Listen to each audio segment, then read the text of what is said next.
સર્વે વૈષ્ણવને જય શ્રી ગોપાલ.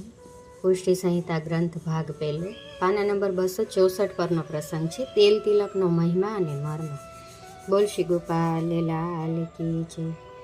પાંચા ભાભા કહી રહ્યા છે, વિનોદરાય, આ સૃષ્ટિનું બંધારણ, પ્રણાલિકા અને તેનું મંડાણ, તેનો પ્રસંગ મેં તમને સંભળાવ્યો.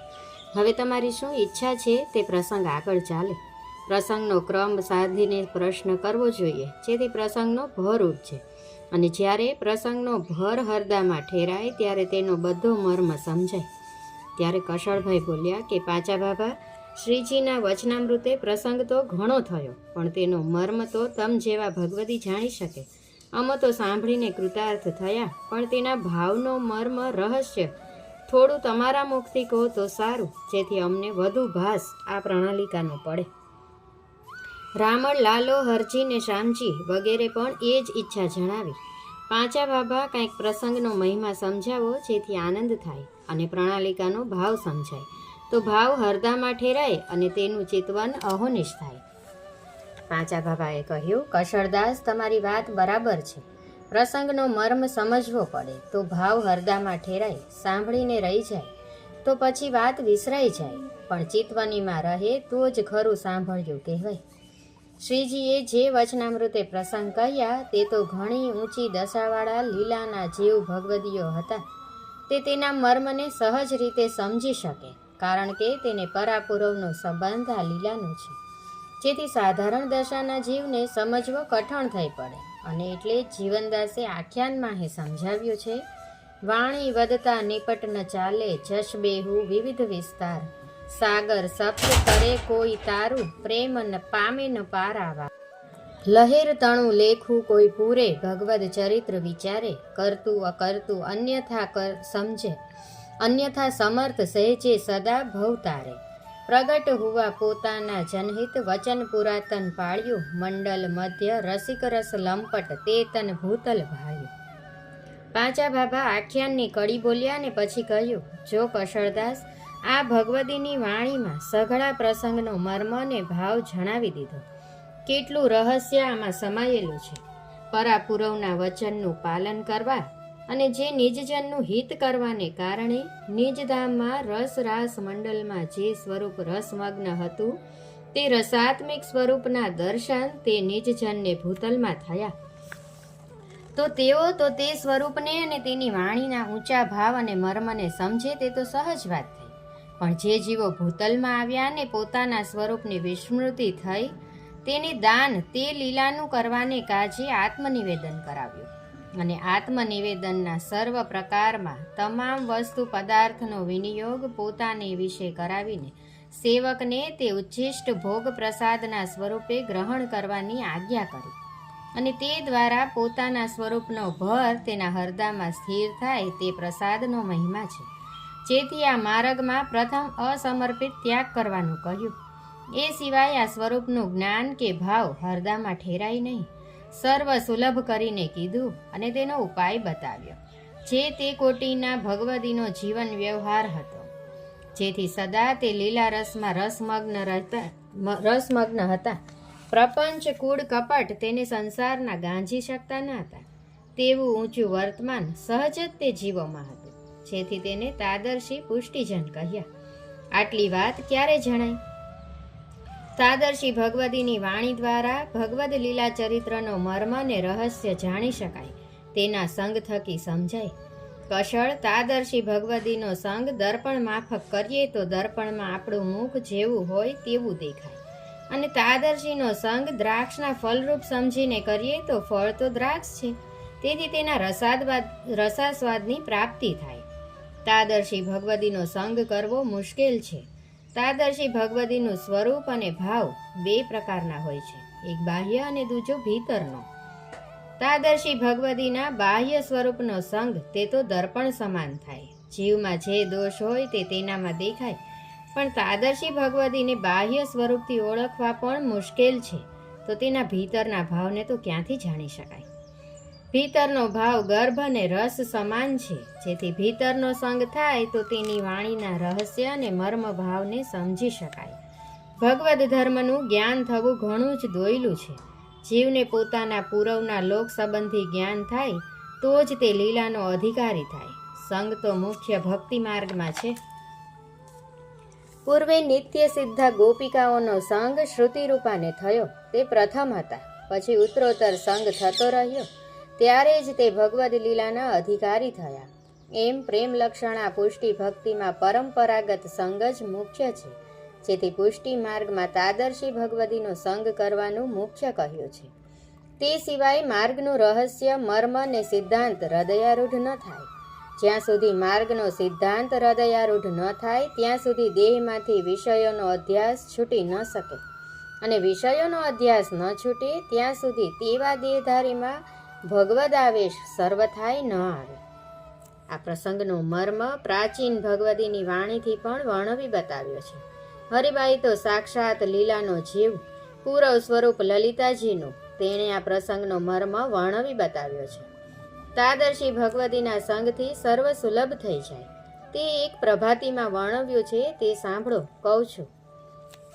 તે પ્રભાતી બોલે છે: સેવ્ય તું સંત મન કર્મ વચને કરી, અખિલ અભયપદ એ જ આપે. શરણ આવ્યા પછી સ્વેપદ પામીએ, જન્મો જન્મ તણા દુકૃત કાપે.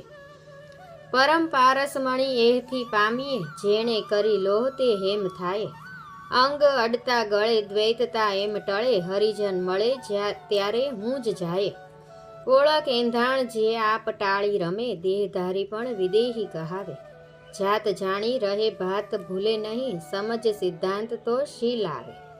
હૃદય નહીં રોષ તે જાણ એઠા સહી, ઉપદેશ એવા અવતાર લીધા. સ્વાર્થે નવ મળે પ્રીચ પર મારથી, સંતને સંગે હરિ અનેક સિદ્ધ્યા. આમાં તાદર્શી ભગવતીના ગુણધર્મનું વર્ણન યથાર્થ કર્યું છે. તેવા તાદર્શી ભગવતીનો સંગ મન, વચન ને કર્મથી કરવા કહ્યું. જન્મો જન્મના અંતરાયને દૂર કરી દે છે, અને અભયપદ જે અખિલ ધામ તેની પ્રાપ્તિનો માર્ગ, તેનું શરણ ગ્રહણ કરવાથી જાણી શકાય છે.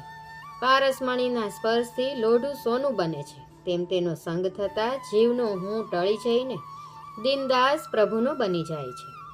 તાદર્શી ભગવતીના વર્તમાન ઘણા જ ઊંચા બતાવ્યા. તેઓ દેહધારી છે, પણ દેહના સંબંધ રહિત છે. તેને કોઈ વિષયની વાસના બાધ કરી શકતી નથી. પોતાના સ્વરૂપને જાણે છે. પોતાને શરણદાન જે થયું છે તેને વિસારતા નથી, અને માર્ગના સિદ્ધાંતને હૃદયારૂઢ કરીને તેવા ગુણીજન બની રહ્યા છે. તેઓ માત્ર ઉપદેશ પોતાના આચરણથી કરીને બતાવે છે. તેનું મોટું એંધાણ તેનામાં કોઈ જીવ પ્રત્યે રોષ નથી. તેનો અવતાર પ્રભુના જશનો વિસ્તાર કરવા માટે થયો છે તેમ જાણે છે.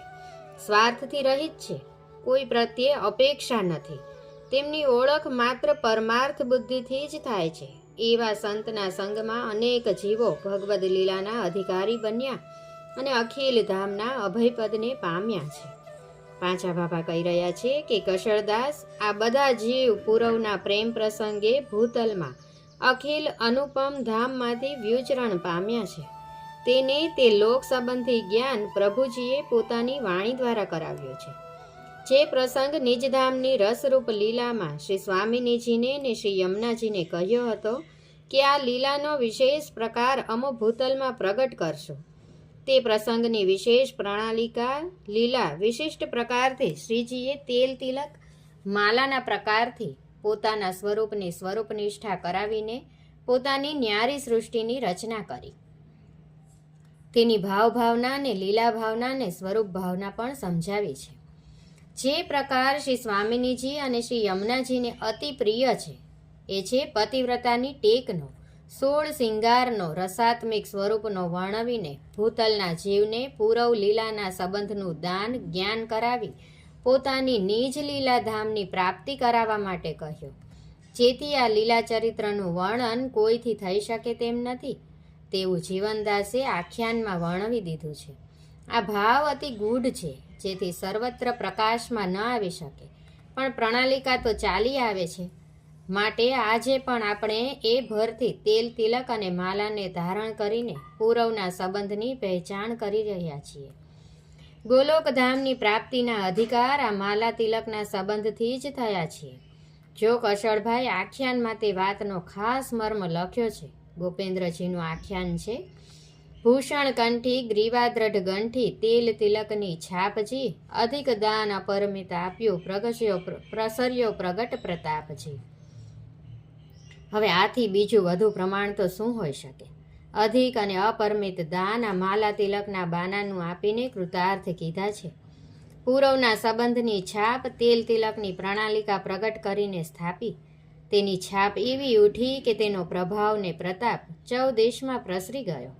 એવું અલૌકિક અને અધિક દાન પોતાના સર્વજનને કર્યું છે, જેનો મહિમા ત્રિલોકમાં કોણ વર્ણવી શકે?